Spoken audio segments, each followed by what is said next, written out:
ಪ್ರೀತಿ ಮತ್ತು ನೇಹ ಇಬ್ಬರೂ ಗೆಳತಿಯರು.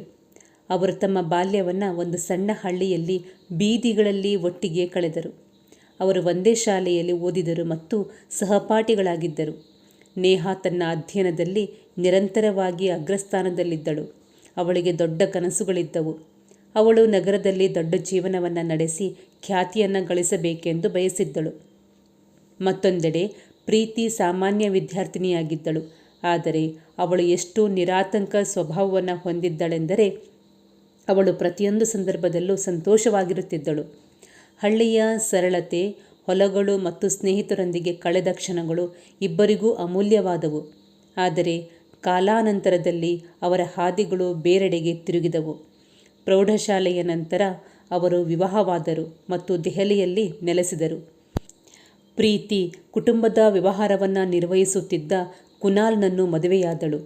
ಕುನಾಲ್ನ ಕಠಿಣ ಪರಿಶ್ರಮ ಮತ್ತು ಯಶಸ್ಸು ಪ್ರೀತಿಯ ಜೀವನವನ್ನು ಐಷಾರಾಮಿಯಿಂದ ತುಂಬಿತ್ತು. ಮತ್ತೊಂದೆಡೆ ನೇಹ ವಿದ್ಯಾವಂತ ಮಧ್ಯಮ ವರ್ಗದ ಹುಡುಗ ರಾಜೇಶ್ನನ್ನು ಮದುವೆಯಾದಳು. ರಾಜೇಶ್ಗೆ ದೊಡ್ಡ ಕನಸುಗಳಿದ್ದವು. ಆದರೆ ಸರ್ಕಾರಿ ಕೆಲಸದ ಕೊರತೆಯಿಂದಾಗಿ ಅವನು ಖಾಸಗಿ ಕಂಪನಿಯಲ್ಲಿ ಕೆಲಸ ಮಾಡಬೇಕಾಯಿತು. ನೇಹ ಮತ್ತು ರಾಜೇಶ್ಗೆ ಇಬ್ಬರು ಮಕ್ಕಳಿದ್ದರು, ವಿವಾನ್ ಮತ್ತು ರಿಯಾ. ಇಬ್ಬರೂ ಸ್ನೇಹಿತರ ಜೀವನವು ಈಗ ಬೇರೆ ಬೇರೆ ಹಾದಿಯಲ್ಲಿತ್ತು. ಆದರೆ ಅವರ ಬಾಲ್ಯದ ಸ್ನೇಹ ಅವರ ಹೃದಯದಲ್ಲಿ ಜೀವಂತವಾಗಿತ್ತು. ಹಲವು ವರ್ಷಗಳು ಕಳೆದವು. ಅವರ ಇಬ್ಬರು ಮಕ್ಕಳಿಗೆ ಈಗ 4 ಮತ್ತು 5 ವರ್ಷ. ಒಂದು ದಿನ ಪ್ರೀತಿ ಮತ್ತು ನೇಹ ದೆಹಲಿಯಲ್ಲಿ ನಡೆದ ಸಾಮಾಜಿಕ ಸಮಾರಂಭವೊಂದರಲ್ಲಿ ಅನಿರೀಕ್ಷಿತವಾಗಿ ಭೇಟಿಯಾದರು. ಇಬ್ಬರೂ ತುಂಬ ಸಂತೋಷವಾಗಿದ್ದರು. ಹಳೆಯ ನೆನಪುಗಳು ಮತ್ತೆ ಮತ್ತೆ ಬಂದವು. ಅವರು ಹತ್ತಿರದ ಕಾಫಿ ಅಂಗಡಿಯಲ್ಲಿ ಕುಳಿತು ಗಂಟೆಗಟ್ಟಲೆ ಹರಟೆ ಹೊಡೆದರು. ಅವರು ಕುಟುಂಬ, ಮಕ್ಕಳು ಮತ್ತು ಜೀವನದ ಸೂಕ್ಷ್ಮತೆಗಳ ಬಗ್ಗೆ ಚರ್ಚಿಸಿದರು. ಕುನಾಲ್ ಅವರ ವ್ಯವಹಾರ ಚೆನ್ನಾಗಿ ನಡೆಯುತ್ತಿದೆ ಎಂದು ಪ್ರೀತಿ ವಿವರಿಸಿದಳು. ಮಕ್ಕಳು ಒಳ್ಳೆಯ ಶಾಲೆಯಲ್ಲಿದ್ದರು ಮತ್ತು ಮನೆ ಯಾವಾಗಲೂ ನಗು ಮತ್ತು ಸಂತೋಷದಿಂದ ತುಂಬಿತ್ತು. ನೇಹ ಕೂಡ ಮಾತನಾಡಲು ಪ್ರಾರಂಭಿಸಿದಳು. ಆದರೆ ಅವಳ ಸ್ವರ ಬೇಗನೆ ಬದಲಾಯಿತು. ಅವಳು ತನ್ನ ಪತಿ ರಾಜೇಶ್ ಅವರನ್ನು ಟೀಕಿಸಲು ಪ್ರಾರಂಭಿಸಿದಳು. ಅವಳು ಹೇಳಿದಳು, ರಾಜೇಶ್ ಸಂಪೂರ್ಣವಾಗಿ ನಿಷ್ಪ್ರಯೋಜಕ. ಅವನಿಗೆ ಏನೂ ಮಾಡಲು ಸಾಧ್ಯವಿಲ್ಲ. ಪ್ರೀತಿ, ನನ್ನ ಜೀವನ ಹಾಳಾಗಿದೆ. ನನಗೆ ಈ ಜೀವನ ಬೇಜಾರಾಗಿದೆ. ಪ್ರೀತಿ ಆಶ್ಚರ್ಯದಿಂದ ಕೇಳಿದಳು, ನೇಹ, ಏನು ತಪ್ಪಾಗಿದೆ? ರಾಜೇಶ್ ಏನಾದರೂ ಕೆಲಸ ಮಾಡುತ್ತಾನೆ ಅಲ್ಲವೇ? ಮನೆ ಹೇಗೆ ನಡೆಸುತ್ತದೆ? ಮಕ್ಕಳಿಗೆ ಶಿಕ್ಷಣ, ಬಟ್ಟೆ ಮತ್ತು ಆಹಾರ ಹೇಗೆ ಸಿಗುತ್ತದೆ? ನೇಹ ಹಿಂಜರಿದಳು. ಹೌದು, ಅವನು ಖಾಸಗಿ ಕಂಪನಿಯಲ್ಲಿ ಕೆಲಸ ಮಾಡುತ್ತಿದ್ದಾನೆ. ಅದರಲ್ಲಿ ಅಷ್ಟೇ. ಆದರೆ ದೊಡ್ಡ ವಿಷಯವೇನು? ಪ್ರೀತಿ ಮೃದುವಾಗಿ ಹೇಳಿದಳು. ಹಾಗಾದರೆ ನಿನಗೆ ಇನ್ನೇನು ಬೇಕು ನೇಹ? ಮಕ್ಕಳು ಓದುತ್ತಿದ್ದಾರೆ, ಮನೆ ನಡೆಯುತ್ತಿದೆ. ಹಾಗಾದರೆ ನೀನು ಯಾಕೆ ಇಷ್ಟೊಂದು ಚಿಂತೆ ಮಾಡುತ್ತಿದ್ದೀಯಾ? ನೇಹಾಗೆ ಇನ್ನೂ ಬಾಲ್ಯದ ಕನಸುಗಳಿದ್ದವು. ದೊಡ್ಡ ಮನೆ, ದುಬಾರಿ ಕಾರುಗಳು ಮತ್ತು ಉನ್ನತ ಮಟ್ಟದ ಸಮಾಜ ಜೀವನ. ರಾಜೇಶ್ನ ಕಠಿಣ ಪರಿಶ್ರಮ ಇದಕ್ಕೆಲ್ಲ ಹೋಲಿಸಿದರೆ ವ್ಯರ್ಥವೆನಿಸಿತು. ಅವಳು ಕಿರಿಕಿರಿಯಿಂದ, ಪ್ರೀತಿ, ಇದನ್ನೆಲ್ಲ ಮಾಡುವುದರಲ್ಲಿ ಏನು ದೊಡ್ಡ ವಿಷಯ? ಇದು ಜೀವನವೇ? ನನಗೆ ಬೇರೆ ಏನಾದರೂ ಬೇಕಿತ್ತು. ಪ್ರೀತಿ ವಿವರಿಸಲು ಪ್ರಯತ್ನಿಸಿದಳು. ನೇಹ, ನಿನ್ನ ಬಳಿ ಏನಿದೆ ಅದನ್ನೇ ಮೆಚ್ಚಿಕೋ. ಎಲ್ಲರಿಗೂ ಎಲ್ಲವೂ ಸಿಗುವುದಿಲ್ಲ. ಆದರೆ ನೀನು ಹೊಂದಿರುವುದರಲ್ಲಿ ಸಂತೋಷವನ್ನು ಕಂಡುಕೊಳ್ಳಬೇಕು. ಆದರೆ ನೇಹ ತನ್ನ ಆಸೆಗಳಲ್ಲಿ ಮುಳುಗಿದ್ದಳು. ಅವಳು ಪ್ರೀತಿಯನ್ನು ಕೆಣಕಿದಳು. ಪ್ರೀತಿ, ನಿನಗೆ ನನ್ನ ನೋವು ಅರ್ಥವಾಗುತ್ತಿಲ್ಲ. ನೀನು ಐಷಾರಾಮಿ ಜೀವನ ನಡೆಸುತ್ತಿದ್ದೀಯಾ?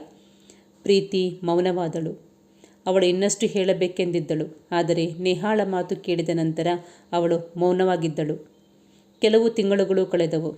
ರಾಜೇಶ್ ಜೊತೆ ನೇಹಾಳ ಸಂಘರ್ಷಗಳು ಹೆಚ್ಚಾದವು. ರಾಜೇಶ್ ಅವರಿಗೆ ಹೆಚ್ಚಿನ ಹಣ ತರುವ, ಹೊಸ ಮನೆ ಕಟ್ಟುವ ಮತ್ತು ಅವರ ಕನಸುಗಳ ಜೀವನವನ್ನು ನಡೆಸುವ ದೊಡ್ಡ ಕೆಲಸವನ್ನು ಮಾಡುವಂತೆ ಅವಳು ಪದೇ ಪದೇ ರಾಜೇಶ್ ಮೇಲೆ ಒತ್ತಡ ಹೇರಿದಳು. ಈಗಾಗಲೇ ತನ್ನ ಕೆಲಸ ಮತ್ತು ಜವಾಬ್ದಾರಿಗಳಿಂದ ಹೊರೆಯಾಗಿದ್ದ ರಾಜೇಶ್ ನೇಹಾಳ ನಿಂದನೆಯಿಂದ ಮುದುರಿ ಹೋದ. ಒಂದು ದಿನ ತಪ್ಪು ದಾರಿ ಹಿಡಿಯಬೇಕಾಯಿತು. ಬೇಗನೆ ಹಣ ಗಳಿಸುವ ಆಶಯದೊಂದಿಗೆ ಅವನು ಮಾದಕ ದ್ರವ್ಯ ಗ್ಯಾಂಗ್ಗೆ ಸೇರಿದನು. ಆದರೆ ಇದು ಅವನ ದೊಡ್ಡ ತಪ್ಪು ಎಂದು ಸಾಬೀತಾಯಿತು. ಕೆಲವೇ ದಿನಗಳಲ್ಲಿ ಕಳ್ಳ ಸಾಗಣೆದಾರರ ನಡುವೆ ಜಗಳ ಆರಂಭವಾಯಿತು ಮತ್ತು ರಾಜೇಶ್ ಗುಂಡಿನ ಚಕಮಕಿಯಲ್ಲಿ ಕೊಲ್ಲಲ್ಪಟ್ಟನು. ನೇಹಾಳ ಜೀವನ ಸಂಪೂರ್ಣವಾಗಿ ಛಿದ್ರವಾಯಿತು. ಅವಳು ಮಕ್ಕಳನ್ನು ಕರೆದುಕೊಂಡು ತನ್ನ ಹೆತ್ತವರ ಮನೆಗೆ ಹೋದಳು. ಆದರೆ ಅಲ್ಲಿಯೂ ಶಾಂತಿ ಸಿಗಲಿಲ್ಲ. ಅವಳ ಅತ್ತಿಗೆಯ ಮೂದಲಿಕೆಗಳು ಅವಳ ವಯಸ್ಸಾದ ಹೆತ್ತವರ ಅಸಹಾಯಕತೆ ಮತ್ತು ಅವಳ ಸಹೋದರನ ಆರ್ಥಿಕ ತೊಂದರೆಗಳು ಇವೆಲ್ಲವೂ ಅವರು ನೇಹಾ ಮತ್ತು ಅವಳ ಮಕ್ಕಳನ್ನು ಪೋಷಿಸಲು ಸಾಧ್ಯವಿಲ್ಲ ಎಂದು ಸ್ಪಷ್ಟಪಡಿಸಿದವು. ನೇಹಾ ರಾಜೇಶ್ನ ಹಳೆಯ ಮನೆಗೆ ಮರಳಬೇಕಾಯಿತು. ಆಹಾರವಿರಲಿಲ್ಲ ಮತ್ತು ವಿದ್ಯುತ್ ಬಿಲ್ ಇನ್ನೂ ಬಾಕಿ ಇತ್ತು. ಅವಳು ಕೆಲಸ ಹುಡುಕಲು ಪ್ರಾರಂಭಿಸಿದಳು. ಆದರೆ ಅವಳು ಎಲ್ಲೆಡೆ ತಿರಸ್ಕಾರ ಮತ್ತು ಅನುಮಾನಾಸ್ಪದ ನೋಟಗಳನ್ನು ಎದುರಿಸುತ್ತಿದ್ದಳು. ಕೆಲವರು ಅವಳಿಗೆ ಸೇವಕಿಯಾಗಿ ಕೆಲಸ ನೀಡಿದರೆ ಇನ್ನು ಕೆಲವರು ಅವಳ ಅಸಹಾಯಕತೆಯನ್ನು ಬಳಸಿಕೊಳ್ಳಲು ಪ್ರಯತ್ನಿಸಿದರು. ಈ ಕಷ್ಟದ ಸಮಯದಲ್ಲಿ ನೇಹಾ ರಾಜೇಶ್ನನ್ನು ನೆನಪು ಮಾಡಿಕೊಳ್ಳಲು ಪ್ರಾರಂಭಿಸಿದಳು. ರಾಜೇಶ್ನ ಕಠಿಣ ಪರಿಶ್ರಮ ಎಷ್ಟು ಅಮೂಲ್ಯವಾದದ್ದು ಎಂದು ಅವಳು ಅರಿತುಕೊಂಡಳು. ಅದು ಅವಳು ಎಂದಿಗೂ ಸಂಪೂರ್ಣವಾಗಿ ಗ್ರಹಿಸಿರಲಿಲ್ಲ. ಒಂದು ದಿನ ನೇಹಾ ಸುಸ್ತಾಗಿ ಹಳಸಿದ ಬಟ್ಟೆಗಳನ್ನು ಧರಿಸಿ ದುಃಖದ ಮುಖ ಮತ್ತು ಅವಳ ಕಣ್ಣುಗಳಲ್ಲಿ ಅಸಹಾಯಕ ನೋಟದೊಂದಿಗೆ ಮಾರುಕಟ್ಟೆಯಲ್ಲಿ ಅಲೆದಾಡುತ್ತಿದ್ದಳು. ಆಗ ಅವಳು ಪ್ರೀತಿಯನ್ನು ಭೇಟಿಯಾದಳು. ನಿಧಾನವಾಗಿ ಕೇಳಿದಳು, ನೇಹಾ, ನೀನು ಯಾಕೆ ಹೀಗೆ, ಏನಾಯಿತು? ನೇಹಾ ಅಳುತ್ತಾಳೆ. ರಾಜೇಶ್, ಈಗಿಲ್ಲ. ನಾನು ನನ್ನ ಮಕ್ಕಳೊಂದಿಗೆ ಒಬ್ಬಂಟಿಯಾಗಿದ್ದೇನೆ. ಇದು ತುಂಬ ಕಷ್ಟ. ಪ್ರೀತಿ ಆಳವಾದ ಉಸಿರನ್ನು ತೆಗೆದುಕೊಂಡು ಹೇಳಿದಳು. ನೇಹಾ, ರಾಜೇಶ್ ನಿಷ್ಪ್ರಯೋಜಕ ಎಂದು ನೀನು ಹೇಳುತ್ತಿದ್ದೆ. ಹಾಗಾದರೆ ಇವತ್ತು ನಿನಗೆ ಯಾಕೆ ಇಷ್ಟೊಂದು ನೋವು? ನೇಹಾ ಕಣ್ಣೀರನ್ನು ತಡೆಯಲಾಗಲಿಲ್ಲ. ಅವಳು ಮೊಣಕಾಲುಗಳ ಮೇಲೆ ಬಿದ್ದು ಜೋರಾಗಿ ಅಳುತ್ತಿದ್ದಳು.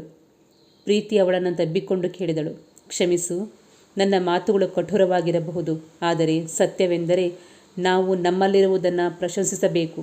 ಅದು ನಮ್ಮ ಬಳಿ ಇರುವವರೆಗೆ ಅದರ ಮೌಲ್ಯ ನಮಗೆ ಅರ್ಥವಾಗುವುದಿಲ್ಲ. ರಾಜೇಶ್ ನಿಮಗಾಗಿ ಮಾಡಿದ್ದು ಅಮೂಲ್ಯವಾದುದು. ನೇಹಾ ಅಳುತ್ತಾ, ಅವನ ಕಠಿಣ ಪರಿಶ್ರಮ ನನಗೆ ಎಂದಿಗೂ ಅರ್ಥವಾಗಲಿಲ್ಲ. ಈಗ ಅವನು ಹೋದ ನಂತರ ನಾನು ಅವನ ಬಗ್ಗೆ ಎಲ್ಲವನ್ನೂ ಕಳೆದುಕೊಂಡಿದ್ದೇನೆ. ಪ್ರೀತಿ ಅವಳನ್ನು ಪ್ರೋತ್ಸಾಹಿಸಿದಳು ಮತ್ತು ಸಹಾಯ ಮಾಡಲು ಮುಂದಾದಳು. ಅವಳು ಅಲ್ಲಿಯೇ ಇರಲು ನಿರ್ಧರಿಸಿದಳು. ಅವಳು ತನ್ನ ಪತಿ ಕುನಾಲ್ ಜೊತೆ ಮಾತನಾಡಿ ನೇಹಾಗೆ ಕಚೇರಿಯಲ್ಲಿ ಸಣ್ಣ ಕೆಲಸ ಕೊಡಿಸಿದಳು. ಈ ಕೆಲಸ ನೇಹಾಳಿಗೆ ಹೊಸ ಆರಂಭವಾಗಿತ್ತು. ಅವಳು ತನ್ನ ಮಕ್ಕಳನ್ನು ಮತ್ತೆ ಶಾಲೆಗೆ ಸೇರಿಸಿದಳು ಮತ್ತು ನಿಧಾನವಾಗಿ ತನ್ನ ಜೀವನವನ್ನು ನಿರ್ವಹಿಸಲು ಪ್ರಾರಂಭಿಸಿದಳು. ಪ್ರೀತಿ ಕೂಡ ಅವಳ ನಿರಂತರವಾಗಿ ಬೆಂಬಲವಾಗಿ ಉಳಿದಳು. ಕೆಲವೊಮ್ಮೆ ಅವರಿಗೆ ಪುಸ್ತಕಗಳನ್ನು ತರುವ ಮೂಲಕ, ಕೆಲವೊಮ್ಮೆ ಭಾವನಾತ್ಮಕ ಬೆಂಬಲವನ್ನು ನೀಡುವ ಮೂಲಕ. ನೇಹಾ ತನ್ನ ತಪ್ಪುಗಳಿಂದ ಕಲಿತಳು. ಜೀವನವು ಏನು ನೀಡುತ್ತದೆ ಎಂಬುದನ್ನು ಸ್ವೀಕರಿಸುವುದು ಮತ್ತು ಪ್ರಶಂಸಿಸುವುದರಲ್ಲಿ ನಿಜವಾದ ಸಂತೋಷದ ಅಡಗಿದೆ ಎಂದು ಈಗ ಅವಳು ಅರ್ಥ ಮಾಡಿಕೊಂಡಳು. ಅವಳು ತನ್ನ ಮಕ್ಕಳಿಗಾಗಿ ಬದುಕಲು ಪ್ರಾರಂಭಿಸಿದಳು ಮತ್ತು ರಾಜೇಶ್ನನ್ನು ನೆನಪಿಸಿಕೊಳ್ಳುವ ಮೂಲಕ ಪ್ರತಿದಿನ ಹೊಸ ಧೈರ್ಯವನ್ನು ಕಂಡುಕೊಂಡಳು. ಎಲ್ಲವೂ ಕ್ರಮೇಣ ಉತ್ತಮಗೊಂಡರೂ ರಾಜೇಶ್ನ ಅನುಪಸ್ಥಿತಿಯು ಅವಳ ಹೃದಯದಲ್ಲಿ ಯಾವಾಗಲೂ ಉಳಿಯಿತು. ಮನೆಯಲ್ಲಿ ಯಾವಾಗಲೂ ಶೂನ್ಯತೆ ಮತ್ತು ಒಂಟಿತನದ ಭಾವನೆ ಇತ್ತು. ಜೀವನದಲ್ಲಿ ನಾವು ಹೊಂದಿರುವ ಮೌಲ್ಯವನ್ನು ಅರ್ಥ ಮಾಡಿಕೊಳ್ಳುವುದು ಮುಖ್ಯ ಎಂದು ಈ ಕಥೆ ನಮಗೆ ಕಲಿಸುತ್ತದೆ. ಕನಸುಗಳನ್ನು ಕಾಣುವುದರಲ್ಲಿ ಯಾವುದೇ ತಪ್ಪಿಲ್ಲ. ಆದರೆ ನಮ್ಮ ಕುಟುಂಬವನ್ನು ಅಥವಾ ಆ ಕನಸುಗಳನ್ನು ಅನುಸರಿಸಲು ನಾವು ಈಗಾಗಲೇ ಹೊಂದಿರುವ ವಸ್ತುಗಳನ್ನು ನಿರ್ಲಕ್ಷಿಸುವುದು ಅಂತಿಮ ಮೂರ್ಖತನ. ನೀವು ಈ ಕಥೆಯನ್ನು ಆನಂದಿಸಿದ್ದರೆ ದಯವಿಟ್ಟು ವಿಡಿಯೋವನ್ನು ಲೈಕ್ ಮಾಡಿ, ಸ್ನೇಹಿತರೊಂದಿಗೆ ಹಂಚಿಕೊಳ್ಳಿ ಮತ್ತು ಹೊಸ ಕಥೆಗಳಿಗಾಗಿ ಈ ಚಾನೆಲನ್ನು ಸಬ್ಸ್ಕ್ರೈಬ್ ಮಾಡಿ. ಮತ್ತೆ ಮುಂದಿನ ಅವಧಿಯಲ್ಲಿ ಇಂಥದ್ದೇ ಅಪರೂಪದ ಕಥೆಯೊಂದಿಗೆ ಮತ್ತೆ ಭೇಟಿಯಾಗುತ್ತೇನೆ. ಅಲ್ಲಿಯವರೆಗೆ ಧನ್ಯವಾದಗಳು.